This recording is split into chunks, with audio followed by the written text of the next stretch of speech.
నా పేరు ఉన్నతి చైత్ర. నేను రోజు స్కూల్కి వెళ్తాను. బాగా చదువుకుంటాను. సరే సరే సరే సరే. ఇంట్లోనే ఆడుకుంటాను. స్కూల్కి వెళ్ళను.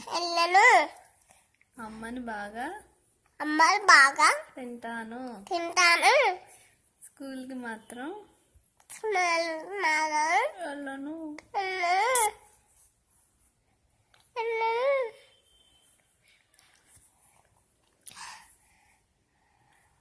అమ్మ పేరు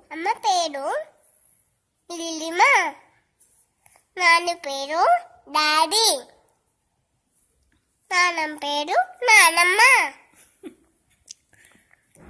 తాతయ్య పేరు బీబీడంతో తీయం.